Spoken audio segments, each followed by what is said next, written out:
Bab 026. Cih. Wanita murahan, lihat saja nanti, aku akan memberikan kamu balasan untuk perbuatanmu ini, dengan balasan yang sangat menyakitkan. Aku mengepalkan tanganku, gigiku gemeretak. Aku sangat benci pada Anita, wanita semacam dia itu lebih pantas dijadikan santapan harimau. Aku menghubungi Bahdim, asisten baruku, aku meminta dia menghandle semua pekerjaan di kantorku, karena aku takkan datang ke kantor untuk beberapa saat, aku masih akan mencari Natasha, hingga aku menemukannya. Aku menghubungi Fandi juga, dia dekat dengan beberapa orang preman di tempat tinggalnya, aku akan meminta mereka untuk mengawasi Anita, agar aku bisa tahu gerak-gerik Anita selama aku mencari Natasha. Aku juga akan meminta mereka untuk mencari bukti-bukti kuat untuk masalahku ini. Bukti itu akan aku gunakan untuk menjebloskan Anita Le dalam sel. Itu adalah tempat yang cocok untuknya. Aku meneruskan pencarianku, mencari Natasha ke tempat-tempat yang mungkin didatanginya. Aku tak pernah memikirkan tempat yang jauh, karena Natasha tak begitu mengenal kota ini. Dia pasti melarikan diri ke tempat-tempat yang terjangkau olehnya. Natasha juga cukup penakut, dia takkan mungkin berani berjalan sendirian ke tempat yang jauh tanpa arah tujuan, dia itu sangat takut terhadap laki-laki yang tak dikenalinya. 49. Tanpa lelah, aku terus mencari istriku itu, aku takut dia tersesat atau mengalami kejadian yang buruk lagi. Jujur saja, aku sangat ketakutan jika harus kehilangan Natasha. Aku benar-benar tak mau kehilangan dia. Aku sangat mencintainya, hingga aku ini tak ubahnya sebagai seorang lelaki yang dimabuk cinta terhadap istrinya. Aku begitu mencintai dia, hingga aku selalu takut Natasha takkan berada di sampingku lagi. Sa, kamu di mana? Saya mohon pulanglah, kalau kamu nggak mau pulang, berilah saya isyarat di mana keberadaan kamu, maka saya akan menyusul kamu, kemanapun itu, bahkan hingga ke ujung dunia pun saya rela, asalkan kamu bisa kembali pada saya, aku terus berbicara sendiri. Rasa hampa sejak Natasha pergi, membuatku seperti orang gila, aku sering berbicara sendiri dan membayangkan Natasha ada di rumahku. Di tengah-tengah jalan, aku harus menghadapi macet. Itu sangat membuatku kesal, sehingga aku memukul gagang setir. Sit. Kenapa harus macet sih? Lagi buru-buru juga. Aku marah-marah sendiri, kemacetan ini hanya menghambat perjalananku saja. Tok tok tok, jendela mobilku diketuk seseorang dari luar. Dia sepertinya ingin menawarkan dagangannya padaku. Dengan malas aku membuka jendela mobilku. Permisi Pak, mau beli kuenya? Enak loh, cuma 2.000-an aja Pak, kalau beli banyak bisa kurang, seorang anak gadis berhijab menawarkan dagangannya padaku. Dia sepertinya seumuran dengan Natasha. Dia tersenyum, wajahnya cantik, tetapi mengapa mau menjadi penjual kue di jalanan yang panas begini? Dia mungkin bisa mencari kerja di tempat yang lebih cocok dengannya. Sebenarnya aku tak berniat membeli, tapi aku juga sejak pagi belum makan apapun. Mencari Natasha membutuhkan tenaga, mungkin aku harus makan. Saya mau 10 biji aja ya, aku meminta 10 biji kue jualannya. Dengan sigap, gadis itu mengantongi kue yang aku minta. Ini Pak, dia memberikan kuenya padaku, aku menerimanya. Aku memberikan uang lembar Rp100.000 padanya, wajah cerianya seketika berubah menjadi memelas.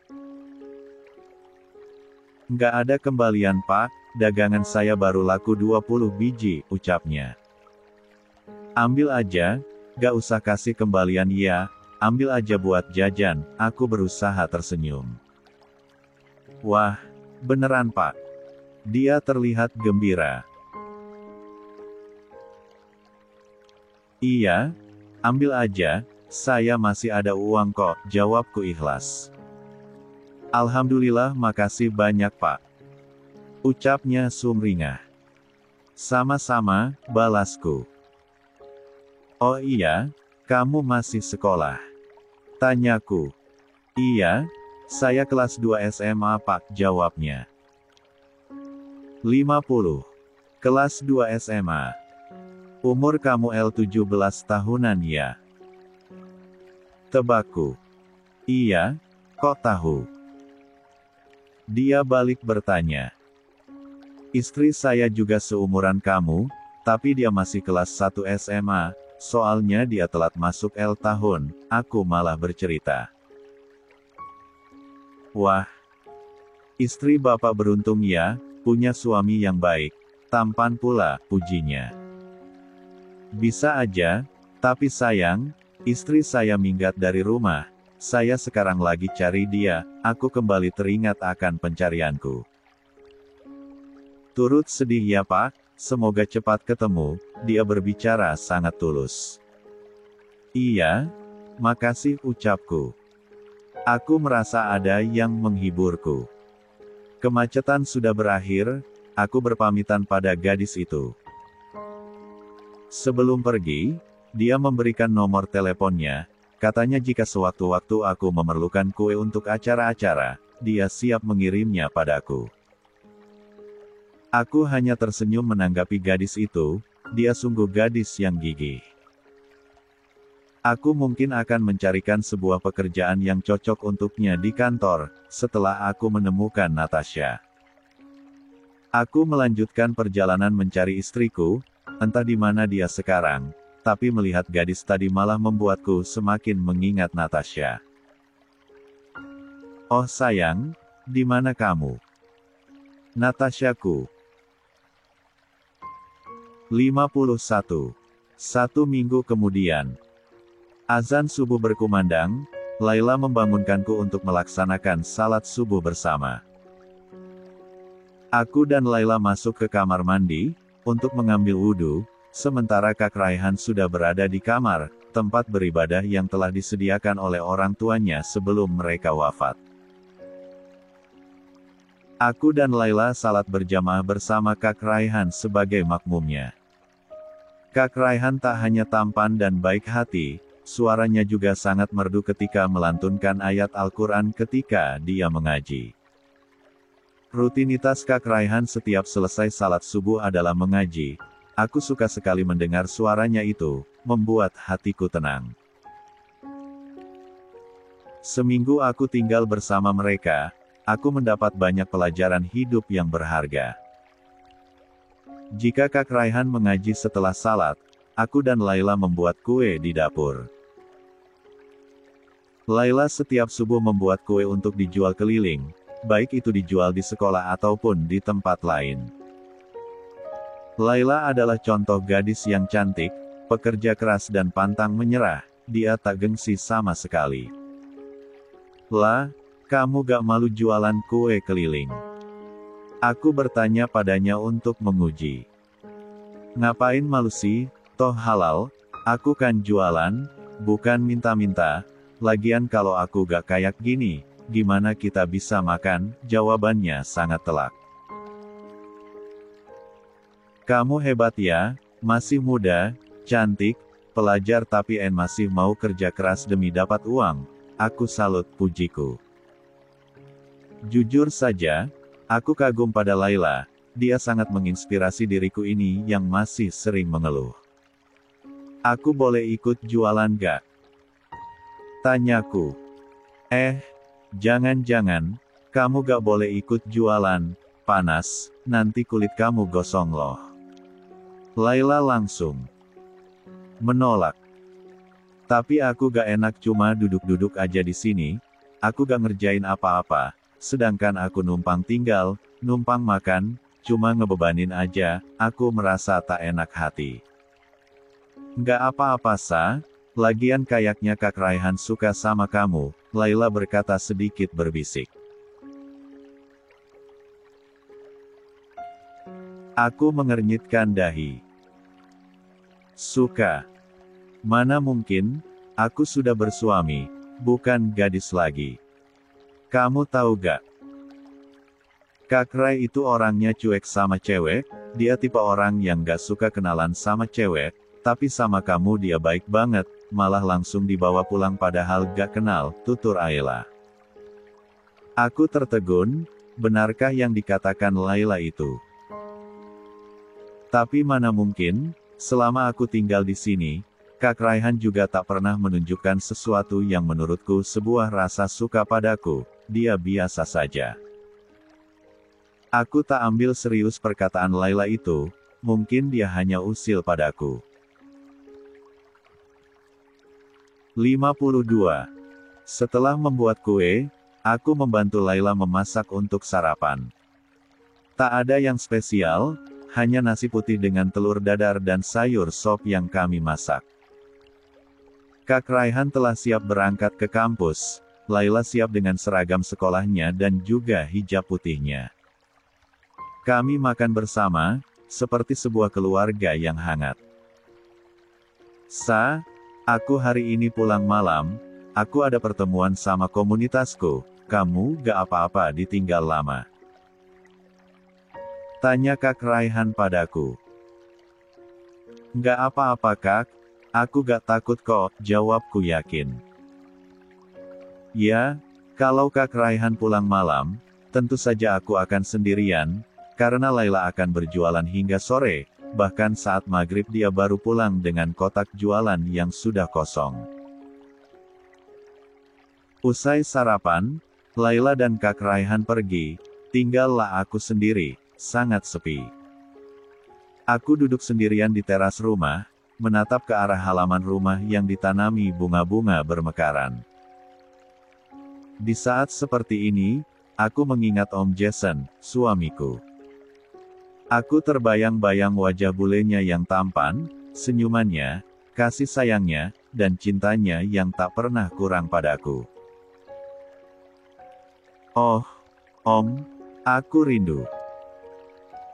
Tapi aku juga tak ingin kembali, Om sudah melukai hatiku, Om sudah membuatku patah hati.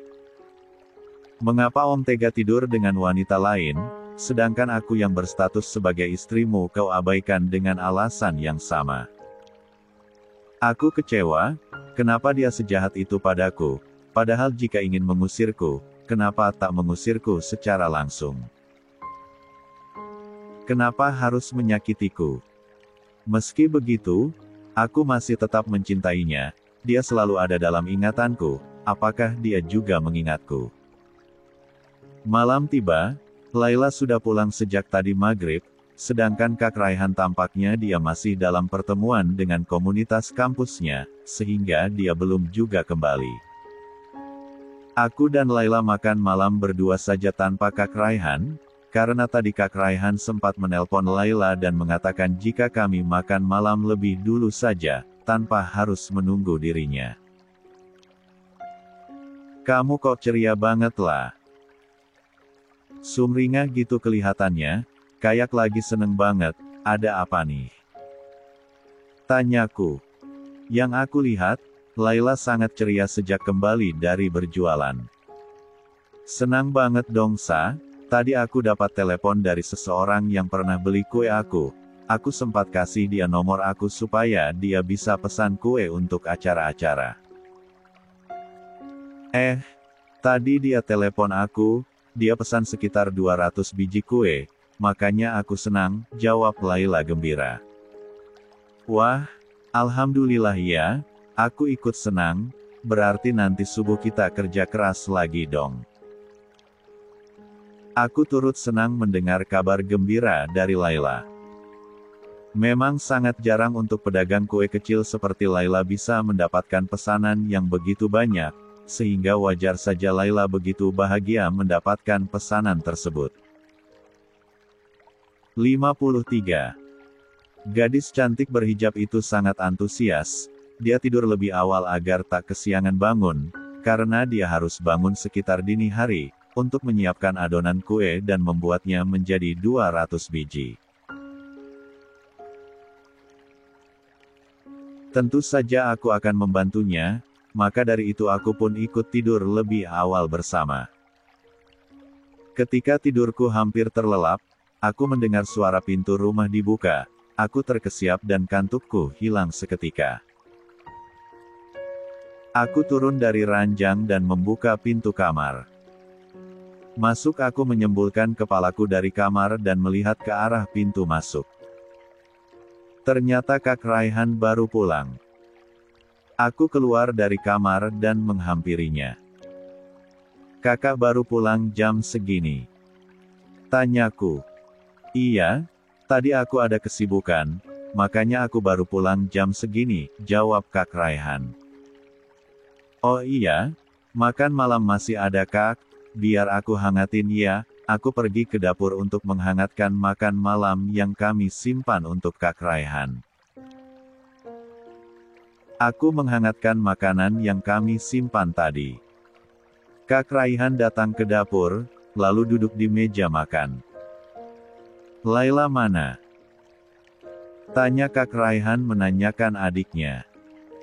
"Laila udah tidur sejak tadi Kak, katanya takut kesiangan. Soalnya harus bangun dini hari sebelum subuh," jawabku, sambil mengaduk-aduk makanan yang aku hangatkan di wajan. "Loh, memangnya ada apa? Kok tumben harus bangun dini hari?" tanya Kak Raihan lagi. "Tadi Laila pulang gembira banget Kak, katanya dia dapat pesanan 200 biji kue dari orang yang pernah beli kuenya. Laila pernah kasih nomornya sama orang itu, supaya kalau mau pesan kue bisa hubungi dia." Aku bercerita tentang Laila tadi. "Alhamdulillah, syukurlah, aku senang dengarnya. Laila pasti gembira banget, 200 biji kan banyak, uangannya juga lumayan, dia bisa beli buku baru sama tas baru yang dia mau." Kak Raihan senang mendengar adiknya mendapat pesanan dalam jumlah banyak. "Iya alhamdulillah Kak, aku juga tadinya nyusul dia tidur cepat, dengar pintu kebuka, makanya bangun lagi," timpalku. "Aku ganggu ya berarti?" "Hehehe, Kak Raihan cengengesan." Aku hanya terkekeh menanggapi Kak Raihan. Kak Raihan makan sendiri dan aku menemaninya mengobrol. "Laila udah lama pengen beli tas sama buku baru, tapi belum kesampaian juga. Uangnya gak pernah cukup buat beli itu, cuma cukup buat makan dan beli bahan kue. Aku kasihan sama dia, tapi aku juga gak bisa beliin yang dia mau. Aku belum dapat kerjaan." Kak Raihan tampak sedih tak bisa membelikan barang seperti itu untuk adiknya. "Sabar ya, siapa tahu nanti kakak dapat kerjaan, terus kakak bisa beliin Laila tas sama buku baru," aku menyemangati Kak Raihan. "Iya, makasih Sa," ucapnya mencoba untuk tersenyum kembali. 54. Jika aku punya uang, aku juga ingin membelikan tas dan buku baru untuk Laila. Tas miliknya sudah lusuh dan ada beberapa bagian yang robek telah dijahitnya. Buku-bukunya pun sudah hampir penuh dengan materi pelajaran. Andai saja aku bisa mengambil tas, buku dan sepatu milikku di rumah Om Jason, pasti aku akan memberikannya pada Laila. Tapi sayang, itu hanya khayalan saja, aku takkan bisa bertemu ataupun kembali ke rumah Om Jason lagi. Hatiku masih sangat sakit, dia juga mungkin tak peduli walaupun aku tak pulang. Kak Raihan setiap hari membawa surat lamaran dengan bermodalkan ijazah SMA yang dimilikinya, tetapi tampaknya dia belum mendapatkan pekerjaan yang cocok untuk anak kuliahan sepertinya. Aku harap Tuhan memberikan kemudahan untuk mereka dalam mencari pekerjaan, dan melancarkan rezeki mereka. Setelah menemani Kak Raihan makan malam, aku kembali ke kamar dan tidur di samping Laila. Pukul 3.20. Aku dan Laila sudah berada di dapur, aku membantu Laila membuat adonan kue. Karena aku tak terlalu bisa membuat kue yang biasa Laila buat, maka aku hanya membantu yang mudah saja, takut jika rasa kuenya tak seenak buatan Laila. Kamu kok bisa bikin kue kayak gini? Rasanya enak pula. Belajar dari mana? Tanyaku sambil mengaduk adonan di baskom. Dulu Umi jualan kue ini juga, beliau sering jualan di sekolahku, terus keliling komplek juga, sedangkan Abi, beliau jadi montir. Dulu saat mereka masih ada, aku gak pernah jualan kayak sekarang, cuma bantu Umi bikin aja, tapi sekarang aku bikin terus jualan juga. Tapi alhamdulillah dari hasil jualan kami masih bisa makan. Laila berkisah tentang ibu dan bapaknya.